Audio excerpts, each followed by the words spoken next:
जदयू विधायक अमरेंद्र पांडेय उर्फ पप्पू पांडेय के यहां आज दूसरे दिन सम्मान समारोह में कुचायकोट विधानसभा के भगवानपुर, सैमरिया, खालगांव व बनकटिया पंचायत के लोगों को सम्मानित किया गया। सम्मान समारोह में 4 पंचायतों से लगभग 15,000 महिला, पुरुष व बच्चे शामिल हुए। बता दें कि सम्मान समारोह में प्रतिदिन 4 पंचायत से 100 से ज्यादा बसों से लोगों को बुलाया जाता है। शामिल लोगों को खाना खिलाकर विधायक अमरेंद्र पांडेय संबोधित करते हैं। इसके बाद लोगों को सम्मानित किया जाता है। समारोह में महिला, पुरुषों को कंबल व बच्चों को स्कूल बैग दिया जाता है, जिसमें लंच बॉक्स, वाटर बोतल, कॉपी, पेन सहित स्कूली सामग्री होता है। विधायक पप्पू पांडेय ने जनता को संबोधित करते हुए कहा कि 2005 में पहली बार वोट मांगने गया था। तब कहा था कि मैं नेता नहीं, आप सबका बेटा बनकर काम करूंगा, करता रहूंगा। मैंने कुचायकोट विधानसभा का विकास किया है। इस वर्ष 182 किलोमीटर सड़क बना है, इंजीनियरिंग कॉलेज, सैनिक स्कूल बना है, बलूवन सागर में स्टेडियम का निर्माण हुआ है। साथ ही विधायक ने सीएम नीतीश सरकार की उपलब्धियों को भी गिनाया।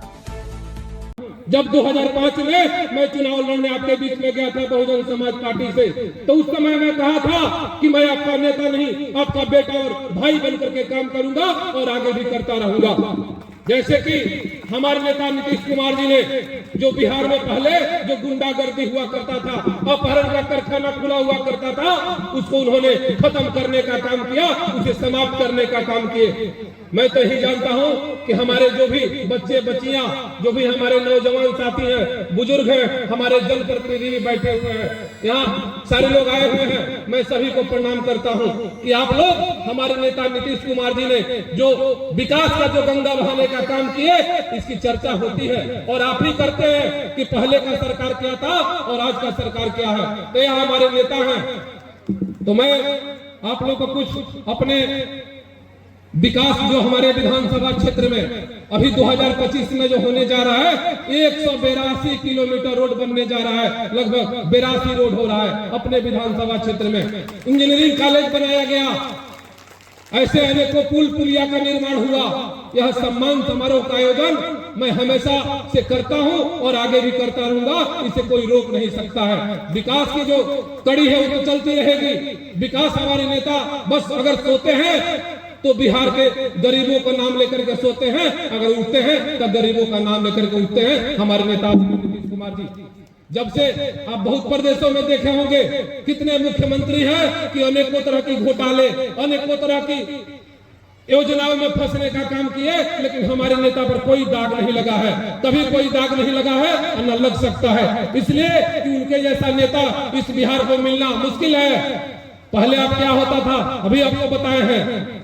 तो इस सब हमारे नेता के जो द्वारा जो काम हुआ है, इसकी चर्चा हमेशा होता है। अपने विधानसभा में जो काम हुआ है, बलूवन सागर में स्टेडियम का निर्माण कराया गया, रमना फील्ड में स्टेडियम का निर्माण कराया गया, आपको सुनहुला में स्टेडियम का निर्माण कराया गया, और अभी जमुना में भी मैंने वहां के बाबा से जमीन मांगा है। कुछ जमीन कम पड़ रहा था सरकारी, उन्होंने आश्वासन दिया है। तो हम प्रयास करेंगे कि 2025 के पहले हमारा वहां भी स्टेडियम बन जाए, ताकि हमारे बच्चे और बच्चियां जब खेलेंगे, जब कूदेंगे, जब वहां प्रैक्टिस और ट्रेनिंग करने का काम करेंगे, तो हमारे सरकार नेता, हमारे नेता नीतीश कुमार जी के द्वारा कहा गया है कि आप खेल कूद में आगे बढ़िए, आपको नौकरी मिलेगी, आपको जगह दिया जाएगा। इसलिए आप एक समय खाना मत खाइए, एक समय भोजन मत करिए, लेकिन बच्चों को शिक्षा देने का काम करिए। अगर शिक्षा नहीं है तो किसी काम का ये शरीर नहीं है, किसी काम की व्यवस्था नहीं है। इसलिए बच्चों को शिक्षा दीजिए, वो जो पढ़ेगा तो आगे बढ़ेगा। हमारे नेता बच्चियों के लिए साइकिल योजना चलाए, पोशाक योजना चलाए, बच्चों के लिए भी चलाए। तो हमारे नेता का यह सब सोच है। आदरणीय नीतीश कुमार जी ने बिहार को बहुत आगे बढ़ाने का काम किए। मैं जब 2005 में जीत करके यहाँ से गया बहुजन समाज पार्टी से, तो जाकर के मैं उन्हीं का उंगली पकड़ा, और जब तक जिंदा रहूंगा और जब तक वे जिंदा रहेंगे, हमें कोई दूर नहीं कर सकता है नीतीश कुमार जी से। इसलिए तो हमेशा वो गरीबों के बारे में सोचते हैं, हमेशा जो निचले पावदान के जो लोग हैं उनके बारे में सोचते हैं। और मैं तो कभी हिंदू और मुसलमान ये करने का काम नहीं कर सकता हूँ। इसलिए जब भी जब कोई दूसरे देश से एक दूसरे देश की लड़ाई होती है किसी धर्म के नाम पर, किसी मजहब के नाम पर, चाहे मंदिर की बात हो, चाहे मस्जिद की बात हो, या चर्च की बात हो, या गुरुद्वारा की बात हो, हमेशा मानव जाति का ही विनाश होता है। मंदिर वैसे को वैसे रह जाता है, मस्जिद भी वैसे को वैसे रह जाता है। लेकिन जब दो देश की लड़ाई होती है, चाहे यूक्रेन को देख लीजिए, रसिया को देख लीजिए, आज सारे लड़ रहे हैं। कौन मर रहा है उसमें? आम आदमी, आम पब्लिक मर रही है। वहां कोई मंदिर तो ऐसा ही रह जाएगा, मंदिर तो ऐसा ही रह जाएगा।